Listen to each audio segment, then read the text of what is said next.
If you think it's about martial arts, you've missed the point. For us, the most important thing is character development. Literally influences every single decision they make, from the friends they make, the jobs they seek, or the businesses they build, the decisions they make around relationships, the decisions they make every single day, the healthy or unhealthy decisions they make are typically based around their character, including the passions they seek, where they spend their time, where they don't spend their time.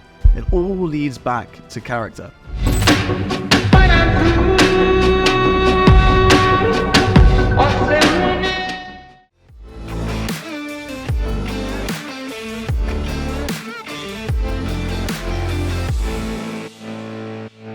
Welcome back to another episode of the Warrior Academy podcast. Today's got a bit of a strange title. Today, the podcast episode is called "If You Think It's About Martial Arts, You've Missed the Point." And that's quite funny after the last episode where my whole talk was on why martial arts is so important. But here's the thing. All I talk about is character development. All we talk about to parents is character development. We only use martial arts because it's such a great vehicle for developing character, but we're a character development center. And so when people join the Warrior Academy and their whole emphasis and focus is just on martial arts, one of the things we always say is, if you think it's about martial arts, you've missed the point. And that's not just the students and the parents, but also the instructors. When new instructors join us and they love martial arts and want to talk about martial arts, for us, the most important thing is character development. And the reason character development is so important is because it's the most important thing that guides a child's decisions as they grow up in life. It literally influences every single decision they make, from the friends they make, the jobs they seek, or the businesses they build, the decisions they make around relationships, the decisions they make every single day, the healthy or unhealthy decisions they make are typically based around their character, including the passions they seek, where they spend their time, where they don't spend their time. It all leads back to character. And I remember when I first had this realization, when I first basically launched the Warrior Academy. I had been training in Thailand as a professional fighter for a long time. I came back to the UK from Thailand and I trained to become a personal trainer. And my first gig as a personal trainer was taking over this Thai boxing club in a fairly run-down inner city gym. And so I remember coming into this club and most of the students there were kind of 15 to 19-year-old boys, young men. And it was a very, very testosterone-filled club. They were pretty much going there just to let off some steam. There was a lot of aggression. There was a lot of competing. It wasn't particularly friendly when I first got there. But the reason for that is what these boys or young men were going through outside of the club. They were often going through domestic abuse, social abuse, the challenges at home, often sleeping rough on the street. There was substance abuse, drugs, and alcohol involved.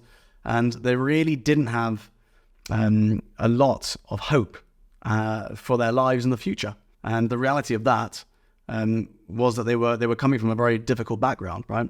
And so the club was kind of like their escape. So they went to the club, the Thai boxing club I took over, and it was their escape where they could let off some steam. And, that was a reality. They used to come in now and again with black eyes where they'd been scrapping at the weekend and all this sort of stuff. And when I first came in, obviously, I'd done a lot of Thai boxing. If you don't know about Thai boxing, it's one of the most brutal stand-up martial arts, right? You're very limited in the amount of protective kit you wear. You typically have a gum shield and a groin guard, and that's it. And you're using shins, elbows, and knees. So it's a very, very brutal martial arts style that typically always ends in knockouts. So obviously, it attracted these young men. But my background was also in Taekwondo, and within Taekwondo, it's quite the opposite. Within Taekwondo, the focus it's typically way more traditional in terms of how strict it is from a moral perspective. There tends to be a huge level of respect as you walk into the dojo, how you speak to each other, all this sort of stuff. Whereas my experience with Thai boxing up until that point was it was more laid back. There was a lot of play involved. With Taekwondo, it was a lot stricter. And so that's why I feel Taekwondo is so good for young students, because it does develop that sense of discipline and respect from a very young age. So anyway, the club would primarily focus around Thai boxing. And what I noticed when I started to really work with these young men one-on-one and then within the group, and I saw them gradually, instead of coming into the dojo and kicking their shoes off, they would come in and park their shoes to the side. Then a few weeks later, they started to bow as they entered. Then they started to call me sir. And then they would call each other sir. And suddenly this level of respect started to appear within the class, then I'd never seen them behave in this way. I don't think they ever had behaved in that way. And what was quite remarkable was the transformation that then went on in their own lives outside of this class. We had now brought the lessons from the dojo to the home and school life. And so they were now sticking to school for longer. They weren't going out and, doing the things they used to do at the weekend, which was clearly unhealthy. They were having better relationships at home. They weren't sleeping rough. They were focusing on their health, both physical and mental. And within a year, we had about 15 national champions, about the English kickboxing champions, from this small group. And the transformation was remarkable. And I realized then and there that it wasn't about martial arts. It was about character development. It was about the focus that I placed on character development using martial arts as a vehicle to do that. And so I made the decision then and there to really double down on character development. I made the decision to say to myself, what if I could work with these young men when they were much younger, 4 years old, 7 years old, 9 years old? What would the influence of the right decisions, the right mentoring, applying the black belt character seeds from a young age have on the rest of their life? And I really believe there was this compounding effect. You teach a child about respect and they start to make better decisions. They avoid negative peer pressure. When a child already has those seeds of respect and conduct planted from a young age, you imagine when they become teenagers and now you've got all sorts of peer pressure coming in and they're able to make the right decisions from that. They can avoid some really nasty turning points in their life. And so that was really important. And so I launched the Young Warriors Clubs in a small rural primary school with about 20 students in Rhodes. And that was in January 2011, I believe. And that was our first children's Warrior Academy club. And since then, it's just grown and grown because of this focus on character development. And the stories we've had back from parents have just been remarkable. They've been transformational. For me, that is where the focus came from. That is where the initial light bulb moment of character development came from for these young students and for me as well. That is my position around character development. As I started to really dig into it and started to work with young people and more their parents, I started to really gather a lot of data from the interviews that we held. So I would hold interviews with anyone who joined the Warrior Academy for the first time. And I held 2,000 interviews with parents. And what I realized was, for most parents, character development is this massive gray area. If I asked you what character development was, if I asked a group of parents what it was, they would all have different answers. And what I understand, especially through martial arts, is that if there is lots of information and we don't really know what exactly to implement, we don't implement anything. Where there's confusion, there is inaction.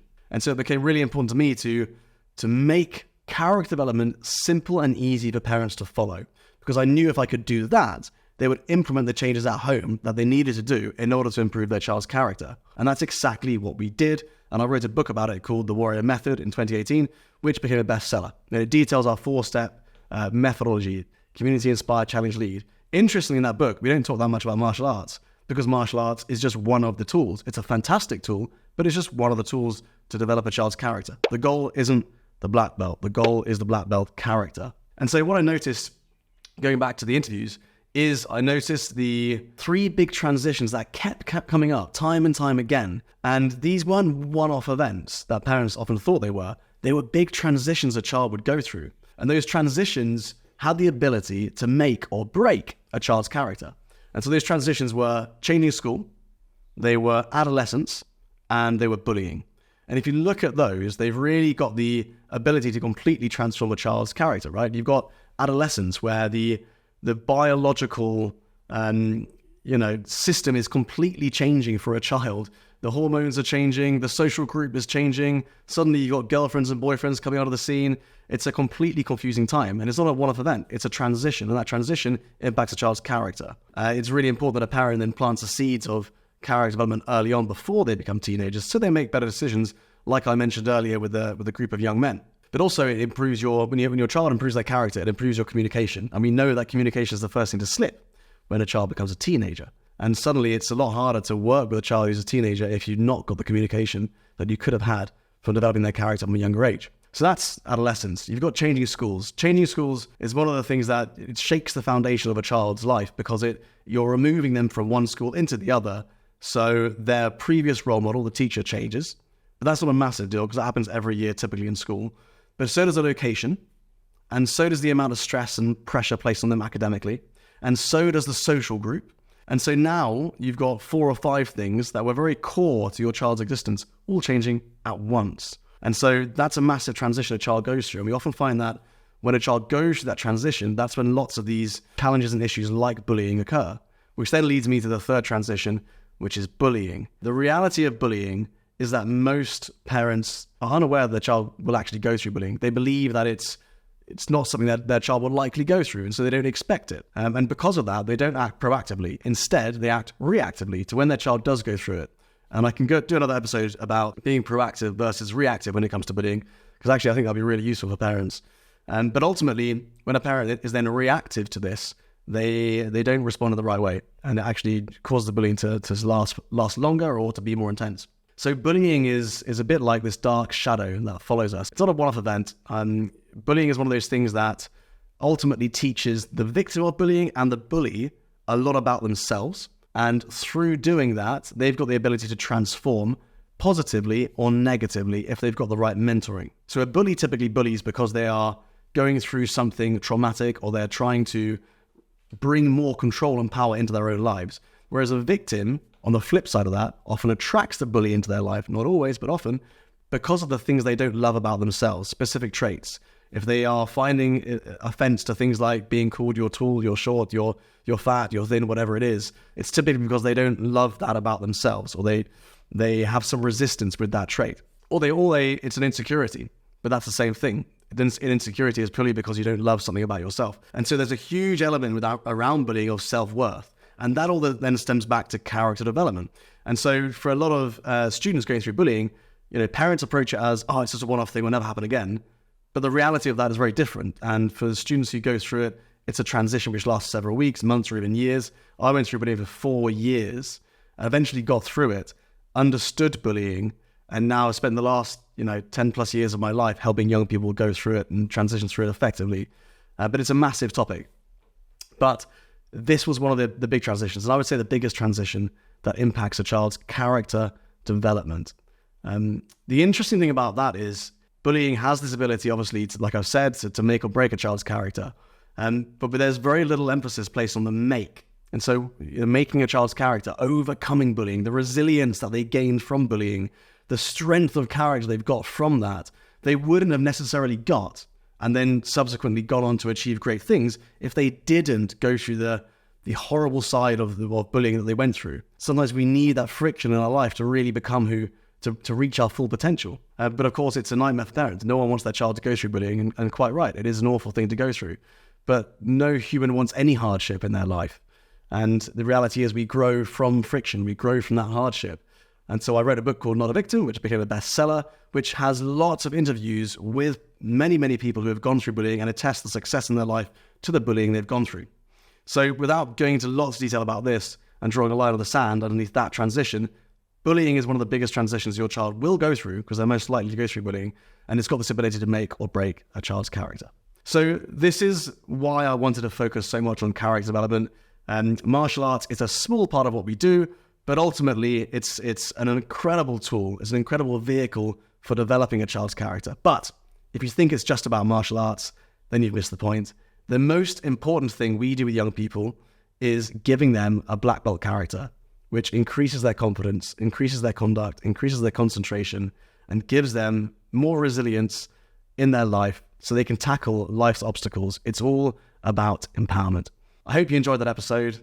If you did, make sure you hit subscribe, both on the podcast episodes and on the YouTube videos if you're watching on YouTube. And I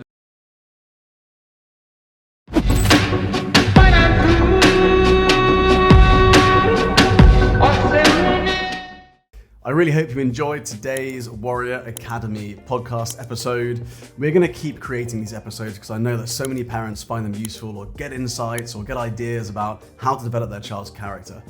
But it all comes down to the 3 C's: confidence, conduct, and concentration. So if you want to get a deep insight into the levels of confidence your child has, the level of concentration they have, or the level of conduct they have, so that you can actually put a score next to it and then work towards increasing those scores like we do in the Warrior Academy, then I'd love to invite you to fill in the Breakthrough Area Assessment. It takes about 5 minutes of your time, and you will get a personalized PDF report on your child's 3 Cs. To access the Breakthrough Area Assessment and find out your child's 3 Cs score, all you need to do is go to www.breakthrougharea.com.